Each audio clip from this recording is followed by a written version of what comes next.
Hi friends, welcome to the unknown chef. இன்றைக்கி நம்ம மரவள்ளிக்கிழங்கு பொரியல் எப்படி பண்ணுறதுன்னு பார்க்கலாம். அது ஃபஸ்ட்டு மரவள்ளிக்கிழங்கு நல்லா தோல் சீவி எடுத்துக்கோங்க. இது வந்து இந்த மாதிரி கட் பண்ணி எடுத்துக்கோங்க. ஃபஸ்ட்டு வந்து நம்ம குக்கரில் நல்லா வேக வச்சு எடுத்துக்க போகிறோம்.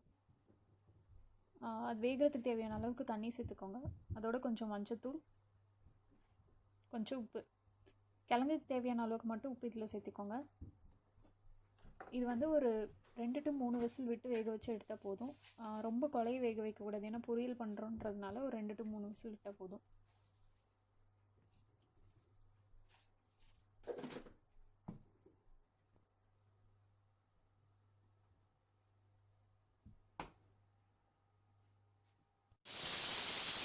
மூணு விசில் விட்டாச்சு. ப்ரெஷர் இறங்கினதுக்கப்புறம் பார்த்தீங்கன்னா இந்த மாதிரி வெந்திருக்கு. இது ரொம்ப கொலையில் பட் நல்லா வெந்திருக்கு. இதை வந்து நான் இந்த மாதிரி கட் பண்ணி எடுத்திருக்கேன். ஒரு வானலில் எண்ணெய் விட்டுக்கலாம். எண்ணெய் நல்லா காஞ்சதுக்கப்புறம் வந்துட்டு கடுகு கொஞ்சம் சேர்த்திக்கோங்க.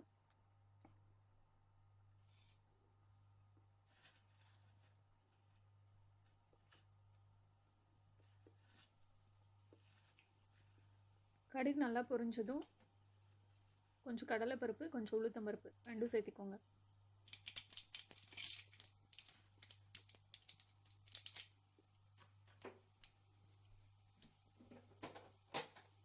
இது கூட கொஞ்சம் கருவேப்பிலை, 2 கட் பண்ண பச்சை மிளகாய், அது ரெண்டும் சேர்த்து நல்லா வதக்கிக்கோங்க.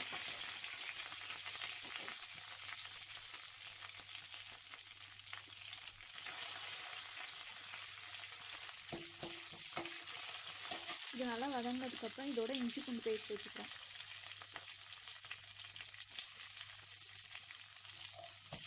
இஞ்சி பூண்டு பேஸ்ட் வந்து நல்லா பச்சை வாசனை போகிற அளவுக்கு நல்லா வதக்கிக்கோங்க.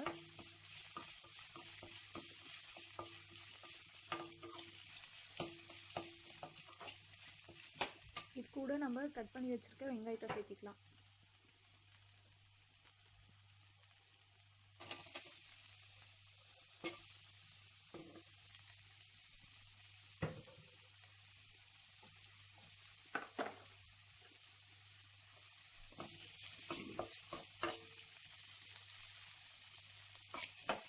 வெங்காயத்தை நல்லா வதக்கிக்கோங்க. வெங்காயம் வதங்கினதுக்கப்புறம் இது கூட வந்து நம்ம கட் பண்ணி வச்சுருக்க தக்காளி சேர்த்துக்கலாம்.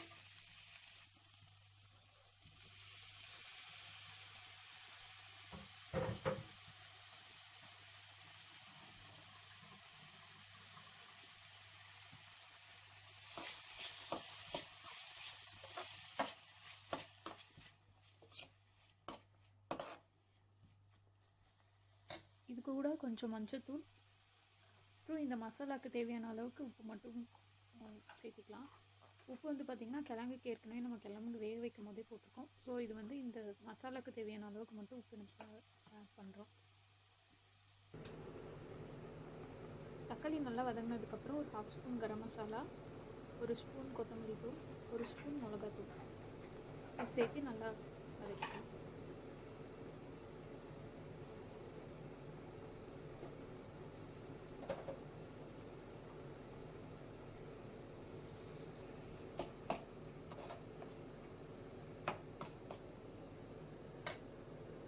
பார்த்திங்கன்னா நம்ம ஆட் பண்ண மசாலா நல்லா பிளெண்ட் ஆகிடுச்சு.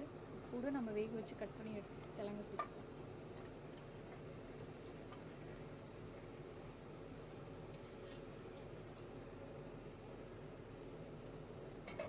இது வந்து நல்லா கிளறிக்கோங்க. அந்த மசாலா வந்து கிழங்குல நல்லா பைண்ட் ஆகிற அளவுக்கு நல்லா மிக்ஸ் பண்ணிக்கோங்க.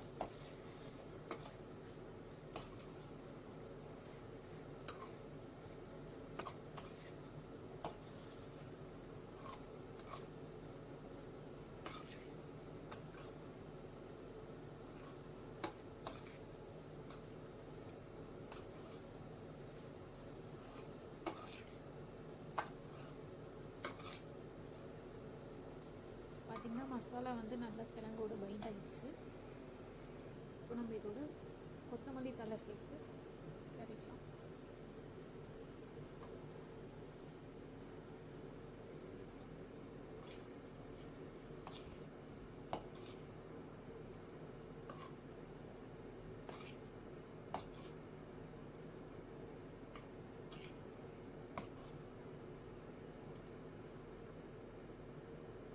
அவ்வளோதாங்க, மரவள்ளி கிழங்கு பொரியல் ரெடி. இது வந்து நம்ம வெறும் கிழங்காவும் சாப்பிடலாம், லைக் பொரியல் மாதிரியும் சாப்பிட்டுக்கலாம். தேங்க்ஸ் ஃபார் வாட்சிங். Please subscribe to my channel.